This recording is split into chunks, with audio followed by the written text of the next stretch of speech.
Ladies and gentlemen, hey, hi, how you doing? Welcome back to the channel. Thank you so much for stopping by. Within Warzone right now, honestly, every single weapon category in the game is bringing something to the meta. Now, certain categories like the LMGs or the SMGs are bringing multiple top tier weapons to the meta, but overall right now, regardless of what weapon class you're looking at, you're gonna find at least one solid option. So today I wanted to go through and break down the best meta loadout for every applicable weapon category here, meaning we can actually build a loadout. So sorry for those looking for the best RPG setup, nowhere to be found in this one, but we are starting first here with the pistols, which is a nice change of pace here. We've had a couple of decent pistols throughout the lifespan of Warzone 3 so far. There was obviously the Akimbo snake shots because of course the Core 45 is still pretty solid with the conversion kit, but the Renetti with the conversion kit post buff is honestly feeling just phenomenal. In its close range where it's pretty much exclusively going to be used, it's got a really fast TTK. Now it's not the fastest or the snappiest pistol in the world, I won't lie, but it gets the job done quite nicely if you're looking for specifically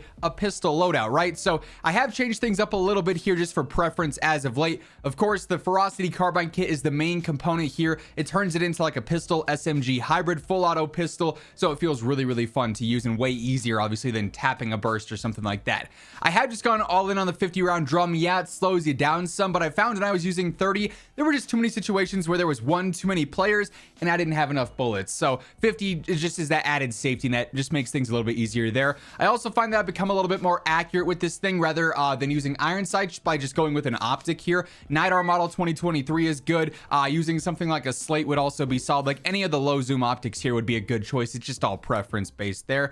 I go for the Kimura vertical grip, helps out some with control but also some general movement speed and strafe speed, so we do get some mobility back there. Then I just go for the sonic suppressor, helps out and extends that damage range more, which is obviously great because that's where it's got that fast TTK. The velocity increase isn't really all that important, but it's a thing that exists, so I guess that's nice. But yeah, overall the Renetti is a very, very good weapon in general right now, and I would say definitely the best pistol. Now for snipers, this is still a pretty easy choice. While the Stalker is fantastic for more aggressive sniping, you can't say anything but the Cat is the true best sniper, just because this can one shot wherever. It could be in the aggressive range like the Stalker, it could be at 400 meters if you're somehow finding a situation where you could hit that shot. So long as you're getting a headshot here, it's gonna one shot knock, and that truly does make it the best overall sniper. I wish we had more competition in this specific category though, but here initially I'm going for the Nightfall suppressor, just extends that velocity by 15%. Range doesn't matter here. Zang barrel's giving me another 10% to the velocity. High velocity ammo's also giving me another 20% there, so we're just up over 1,000. That's gonna mean it's gonna be really easy to predict bullet lead and bullet drop over a lot of ranges here. Pretty much any realistic range you're fighting in, this will be sufficient for. I also go for the tac pad stock. This just speeds up the ADS a little bit, makes it a little bit faster, just because it obviously does get slowed down by some of those attachments. Then just behind the face cam, I've also got the quick bolt on here, which just allows me to shoot a little bit faster. It's a slightly faster, chambering action or whatever, so you just get those shots off snappier back to back to back, so you can get those finishes, those cleanups, those knocks, whatever the case may be there, right? But yeah, Cat absolutely still dominating in the sniper meta specifically. Now for marksmans, again, I would say this is a pretty clear choice. The MCW 6.8 is just that gun, right? Especially in this category. So many other options are limited by their fire rate or their control or their ammo capacity, and this thing's not really worrying about any of those. It's pretty easy to control even when you're spamming it. It's got a faster fire rate, so it's relatively forgiving, and it's got a 60 round extended mag, so you don't have to worry about ammo nearly as much as with those other choices, while also having one of the best TTKs over the long range where you're going to be using this thing the most, obviously, right? So this setup is definitely the easier of the ones that we've talked about. We did recently bring up the like max velocity, almost hit scan like build, which is fun but also a little bit more gimmicky. For most players, this is going to be the go-to setup. 2.5 times eagle eye optic, just clear visibility for the mid to long range. Obviously the assault stock's helping out with gun kick and control, so when you are spraying, it's going to be easier to stay on target there. As mentioned, that 60 round drum, so clutch to have this as opposed to the other marksmans.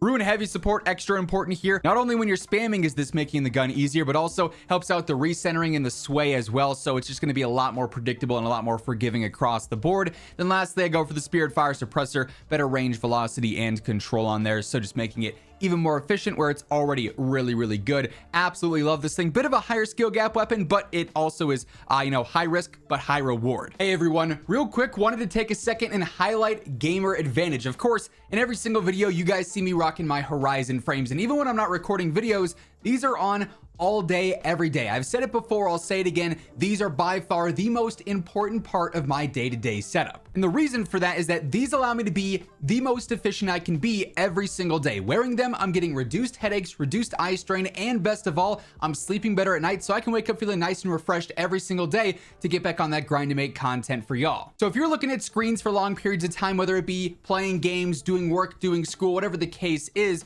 do yourself a favor, get a pair of Gamer Advantage glasses. They offer prescription and regular lenses, a bunch of different frames and colorways, a little bit of something for everyone. And if you do want to pick up a pair, throw in code Immortal at checkout and it'll get you a nice little discount. The link for that will be down in the description below if you're interested. Following that, we got the LMG category. I would say that pretty definitively right now, the Bruin is the best LMG, but that said, the Holger and the DG LSW are really, really close as well. They're also very low recoil options, really fast TTKs of a range. The Bruin though is just the best at any range, right? It's a very aggressive LMG with this build on it in specific. It's got good control. It also has, you know, the best TTK, like I said, pretty much across the board. It's close with the other ones, but it definitely is the better of those three in specific for sure. So here I got the glassless optic. You could also upgrade to a 2.5 times if you just find yourself playing almost exclusively 40-50 meters and beyond, but this adds some versatility to the fights you can be in for sure. 60 round mag, downgrading from the 100 so that we do get the better movement speed across the board, really makes this feel more like an AR LMG and is much more similar to those other LMGs that we talked about just a second ago. Bruin heavy support here as well, again just making the weapon so predictable with the horizontal benefits, the better stability and sway there. Spirit fire suppressor on here as well, that nice 3-in-1 combo. And then lastly, you really got no wrong answer here between two main barrels. The Horizon, if you want better control, go for this, and then the Ferocity, if you want better range and velocity, go for this. So really, like I said, both of these work great. It just depends on what you want out of the gun and how exactly you want it to feel. But yeah, the Bruin is feeling so good after the last couple of updates. And by the way, as we are going through all the setups here today, if you are new to the channel or you simply have not subscribed, every single day I got you covered with news, updates, patch notes, meta breakdowns, all things going on in COD you'll find right here. So feel free to hit that sub button and turn on those post notifications. And if you enjoy the video or if you find it helpful, do me a favor and drop a like on it. It's always really appreciated. Next up for the shotguns, I gotta go the Haymaker here. With some of the changes that they made to the barrels on the Lockwood, I feel like that kind of drops it down some. Plus the Haymaker's spammability here is just absolutely absurd, right? Especially when you're using this Jack Maglift kit. They nerfed it so you can't use fire ammo on it, but it's still really solid for that close range meta, of course. And when you have 60 rounds that you can fire off incredibly quickly, I mean, it's going to be tough and intimidating at the same time. So here I also go for the no stock mod. It speeds it up quite a bit, makes it a lot more aggressive. I go for the Grimline laser, helps out with the hip fire and the tac stance spread, so you could use it in either way there. Also helps out that sprint to fire as well. Hand stop on here is going to help out with the general movement speed, the sprint to fire, the ADS, whatever you're going for mobility there, that helps out. Then I just go for the crown breaker choke, again helps out that hip fire spread, makes that tighter pellet spread happen in general. So this thing as a shotty is going to be really consistent in those obviously shotgun based gunfights, which is that super close range. Now for SMGs, this is by far the hardest decision, at least in my opinion, because you can make the case for 3 different subs all being the true best in the category. The AMR9's TTK is unmatched. However, it's not as aggressive as the other options, just straight up. Its sprint to fire is slow, its ADS isn't as good, so you have to play it differently than the other subs. You cannot run and gun with it like you do some of the other subs. The Ram 9 is really good as well. It's pretty snappy, it's got a fast TTK. Sprint to fire is a tad bit questionable, and the feel of it sometimes can be questionable as well.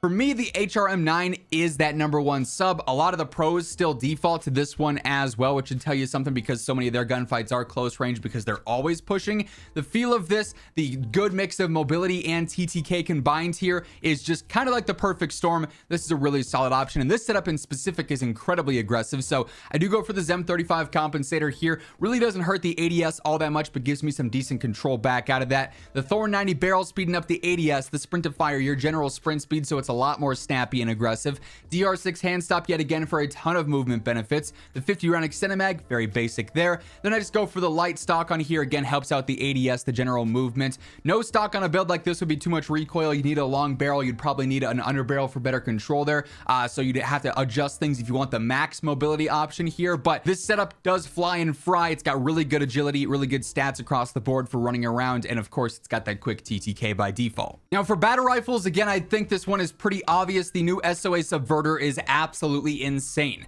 Close to mid-range, fast TTK, easy to use. Its recoil is that bit of an S-curve, but with these attachments, you do flatten it out some, so it's a bit more vertical. It's got clean iron sights. Then you get into the 40, 50, 60 meter long range areas, and this thing's TTK really starts to take over. So it's versatile for a battle rifle, and it's relatively easy to use so long as you get that recoil pattern down and sort of engrave that into your muscle memory, which really only takes a couple of minutes if you're just shooting in the firing range, right? So initially here, like I said, I like the base iron sight, so I do go for a stock instead of an optic. I just go for the heavy one, adds in some recoil control and makes it easier to use. If you want to use a glassless or a 2.5 times, I'd probably drop that for it though instead. 50 round Extendamag, very basic there. Ruin heavy support, again, making the gun a lot more predictable. This is particularly important, getting rid of some of that horizontal bounce, so that makes that a lot easier. I go for the Cassis brake, although there are some other really good compensators. The TY is really good as well. The TY LR8 is pretty solid on there. So if you want that for horizontal control, you could use more of that. Cassis brake, though, again, is going to be really easy because it's only focusing on horizontal control and firing stability. Then I go for the Dozer 90 long barrel, better range, better velocity, better control, a little bit of firing aim stability, which is a nice benefit too. So again, just simplifying the weapon's behavior, making it pretty easy. And as long as you're hitting shots with this thing, it's going to melt. And then again, kind of a tough decision here, but for the rifles, I got to go the BP50. The RAM is right there because it's just so good in the close range and the mid range, but over range it does falter some, whereas the BP50 is just consistent all throughout. Not only does it have great mobility, much like the RAM, but in the close to mid range, it's right there. It's got a fast TTK, not nearly as quick as the RAM, but still one of the best in class. And then actually over range, it takes over as the best TTK in class, basically, while also being incredibly easy to use and super low recoil. So this thing, like I said, is just most consistent across the board, and not just really good in one specific area, more so like the RAM would be, or some of the other rifles for some long range in specific. So initially here, I got the Spirit Fire Suppressor, 3-in-1 combo as always. Lower 9 heavy barrel range, velocity control, firing aim stability, which is always super clutch there, so making the gun way easier to use. 45 round Extendamag is the max here with a faster fire rate, so its DPM is not the greatest there. That's maybe like one of the only drawbacks with this thing. If it had a 50 or a 60, no one would be using anything else, honestly. We got the glassless optic. Love the look and feel of this. This firing aim stability benefit obviously is really nice to have on top of a clean sight. Then lastly, the Mote 40 stock. Your castle won't be attacked. It helps out with control. It helps out with mobility at the same time, so pretty beneficial across the board there. Love the feel of this thing, but again, a close call between this and the RAM for sure. And that being said, those are the best meta weapons and loadouts in every single category we've got here in Warzone. That's going to wrap things up. If you enjoyed the video, do me a favor and drop a like on it. And if you're new to the channel, be sure to hit that subscribe button on your way out. But once again, thank you so much for tuning in. And until next time, take it easy. Have an awesome rest of your day. I'll catch you later. Peace out.